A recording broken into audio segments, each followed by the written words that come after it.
최 박사는 운이 좋습니다. 대통령님께 직접 인사드리는 건 그리 흔치 않거든요. 감사해요.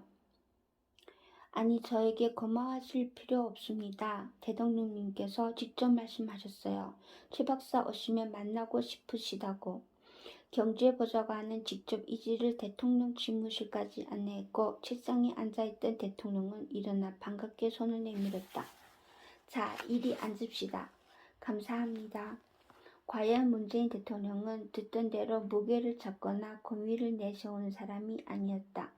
그는 이지에게 이것저것 집무실 안의 그림과 사진들에 대해 설명하고는 차를 권했다. 내가 최이지 박사에게 놀란 것은 IAEA에서 일하면서도 어쩌면 그렇게 우리나라의 경제 문제들에 정통하고 놀라운 해법을 제시할 수 있느냐 하는 거였어요. 여기 김 보좌관도 탐복했어요. 과찬이십니다. 사실 벤처 및 창업 자금을 살포하다시피 나눠주지만 그 효과에 대해서는 모두 회의적이었어요. 결국 사람이 하는 일이라 인재를 그리 가게 해야 한다는데 동의합니다. 감사합니다. 그런데 실망한 부분도 있어요. 인재 학생 한 사람당 부모님 갖다 드리라고 1년에 1억씩 주면 안 오고 백이겠냐 해서 우람하고 강한 모습인 줄 알았더니 이렇게나 여성스럽고 고운 분인 줄 몰랐어요. 이지는 말없이 고개를 숙여 보였다. 만난 김에 요즘 골치 아픈 문제들 좀 물어볼까요? 이지는 아연 긴장했다. 가벼운 인사 정도 하는 줄 알았는데 이건 면접보다 더 엄중하고 무서운 자리였다. 당황스러웠지만 이지는 잠잠히 고개를 숙였다. 네, 우리나라 자식 가진 집에서는 다 고통을 느끼는 문제인데 지나친 사교육에 집집마다 허리가 휘고 있어요.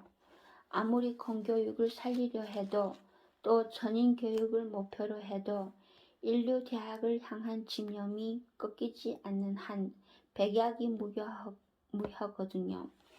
어떻게 하면 사교육의 폐해로부터 가정을 보호해 좀 편안하게 살고 행복도 더 누리게 할 수 있을까요? 대통령이 걱정스러운 표정으로 보아 이것은 이지를 테스트하는 정도가 아니었다. 어쩌면 창업대학교를 제안한 이지에게 진짜 해결책을 기대하고 묻는 진지함이 어린 것 같기도 했다. 또 한편으로는 이제껏 어떤 해결책도 못 찾았는데 부담없이 얘기해보라는 격려도 어린 것 같은 표정이었다. 신기하게도 이지는 아무런 망설임 없이 바로 대답하기 시작했다. 사교육은 결국 소득과 맞물려 있습니다. 즉 돈을 많이 들여 좋은 대학을 보내면 그에 따른 대가가 돌아온다는 확고한 믿음이 있기 때문에 허리가 휘면서도 집착하는 겁니다. 실제 이 사회가 학벌 사회라 그 의식을 바꾸기는 참 힘들어요. 아주 쉽게 그걸 깰 수 있습니다. 어떻게요? 대통령은 놀랍고도 반가운 표정이었다. 물론 거기에는 이 사람이 그토록 어려운 문제를 너무 간단하게 보는 것 아닌가 하는 우려감도 배어 있었다. 고등학교만 졸업하고 바로 취업 전선에 뛰어드는 청년들을 집중적으로 도와주면 될 것 같습니다. 가령 고등학교를 졸업하고 그 해에 바로 취직해 3년이든 5년이든 지속적으로 일을 하면 국가에서 재산 형성을 도와주는 겁니다. 5천만 원이든 1억 원이든. 대학에 안 가는 위로금으로요?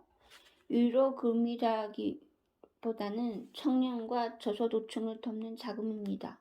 고등학교 졸업하고 1년 후 취직하면 그보다는 좀 적게 도와주고 2년 후 취직하면 그보다 좀 적습니다. 반면 대학을 졸업하면 안 도와주는 거죠. 그러면 미래가 불확실한 대학에 돈과 시간을 잔뜩 써가며 들어가는 것보다 일찍 직장에 들어가 안정하게 된다는 얘기군요.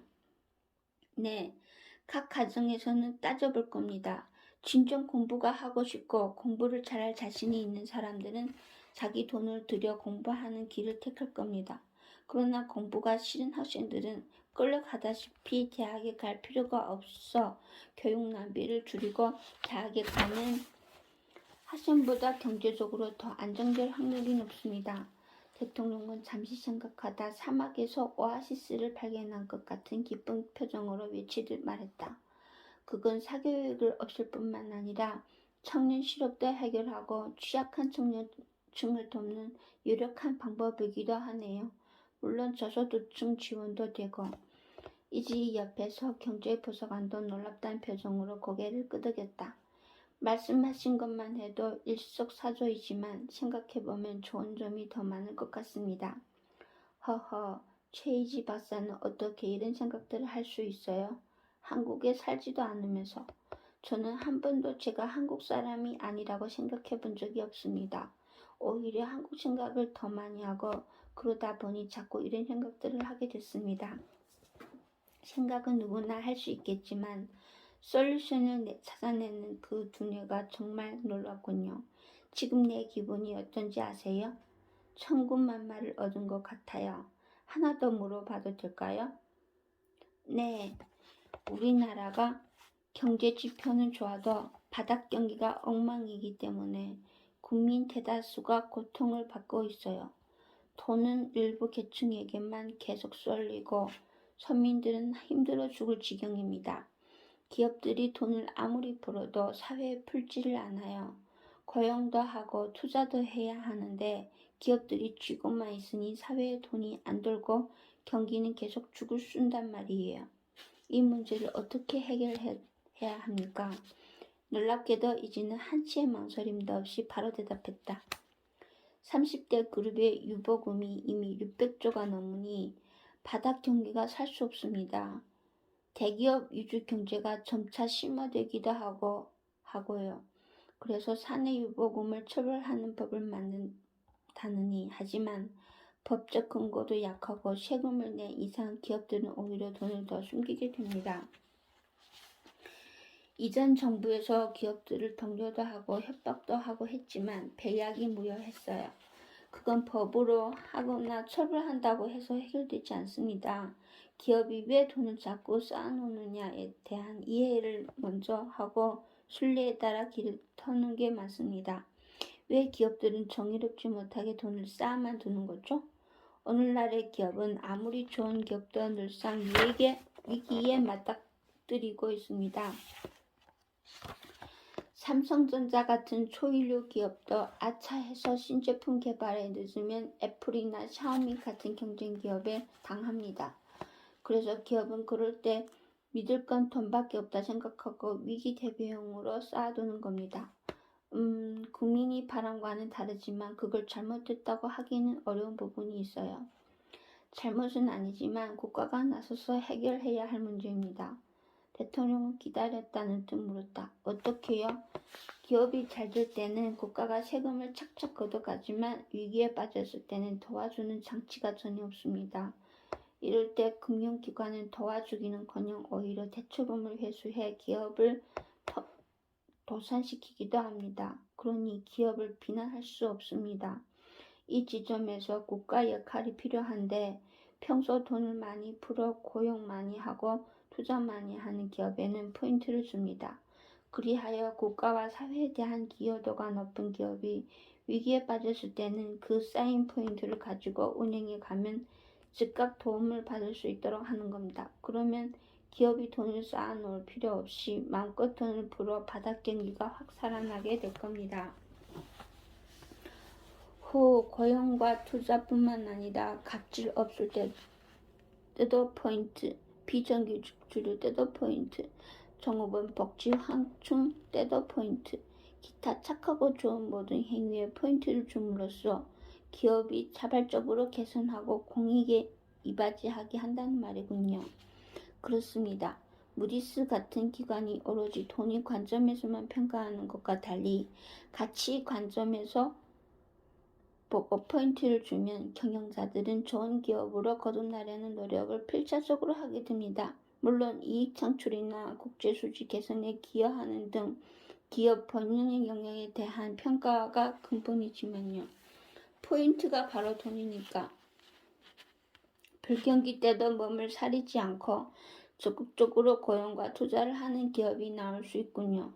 그렇습니다. 기업이 가장 두려워하는 건 유동성 위기입니다. 즉 위기에 빠졌을 때 현금 도움을 못 받는 겁니다. 하지만 나라와 국민과 은행이 등 뒤에 있다는 든든한 자신감이 뒷받침되면 기업도 어떻게든 평소 돈을 풀고 투자, 고용 등으로 사회에 기여하려 할 겁니다. 그와 반대로 잘 되는 장사만 골라 하고 정의롭지 못한 방법으로 약삭빠르게 돈만 버는 기업은 포인트가 없기 때문에 위기가 오면 굉장히 취약합니다. 포인트가 없으면 평소에 신용평가가 내려가므로 어떤 기업도 그런 식으로 하려 들지 않을 거예요. 멋지군요. 공정거래위원회가 할 일이 없어지겠어요. 그런데 평가는 정부에서 하나요? 아니면 전문 평가기관에서? 정부도 좋고 평가기관도 좋지만 거기에 더해 국민들도 참여하도록 하는 게 좋습니다. 우리 국민의 집단지성 수준이 매우 높은 데다 그렇게 하면 기업도 국민을 단순히 소비나 하는 봉으로 생각하지 못하고 국민 눈높이에 맞춰 경영을 하게 됩니다. 따라서 기업과 국민 사이도 급속히 좋아지게 되어 있습니다. 대통령은 국민평가라는 말에 더욱 반기는 표정이었어요. 투자도 고용도 안 하면서 잘 되는 사업만 골라 하고 본업보다는 부동산으로 배불리고 중소기업의 기술을 악독하게 빼앗고 갑질을 일삼는 기업들을 자연히 국민이 심판하게 된다는 얘기군요. 아주 좋아요. 이제는 순식간에 대통령의 마음을 휘어잡았다. 그렇군요. 지난번 사드를 빨리 결정해야 중국도 받아들일 수 있다는 논리가 맞았어요. 사드는 앞으로도 계속 시비거리가 될 텐데 동병상련이라는 사자성어를 쓰면서 중국과 우리가 같은 처지라는 심리적 공감대를 형성하는 게 중요합니다. 심리적 공감대라면 중국도 싫지만 어쩔 수 없이 미국의 힘에 눌려 북한과 거래하는 자국 기업과 은행을 조사하고 제재합니다. 자국에 필요한 광물 수입도 대폭 줄이는 등 주권을 가진 나라로서 특히 지2 국가로서 자존심도 말이 아니고 속으로는 부글부글 끓습니다. 하지만 미국의 힘에 눌려 싫어도 할 수 없이 합니다. 우리도 마찬가지라는 점을 부각시키라는 거군요. 그렇습니다. 중국 너희가 미국의 힘에 밀려서 자국 기업과 은행을 조사하고 있듯이 우리도 미국의 힘에 눌려 할 수 없이 사드를 배치한 거다. 우리가 우리 의지에 따라 한다면 왜 가장 중요한 서울 방어용으로 못 쓰고 미군이 있는 평택 방어용으로 쓰겠느냐. 이걸 가지고 우리에게 계속 시비를 걸어오는 게 부끄러운 줄 알아라. 우리를 원망하며 복수하려면 먼저 너희가 당당하게 미국의 요구를 거부해야 하는 것 아니냐.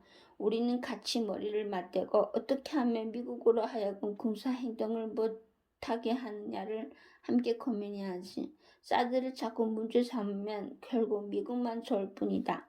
이렇게 한국 입장에서 강력하게 경고해야 합니다.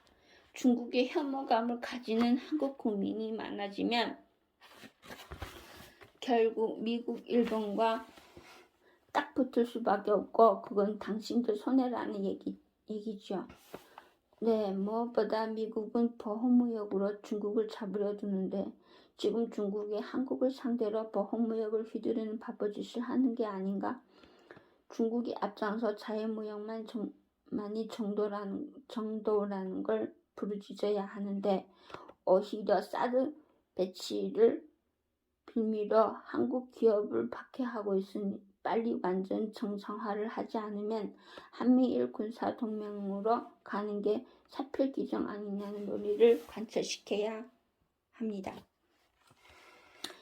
깊이 생각해 볼게요. 감사합니다. 이지가 대통령에게 깊이 고개를 숙이자 대통령도 고개를 숙여 맞절을 했다.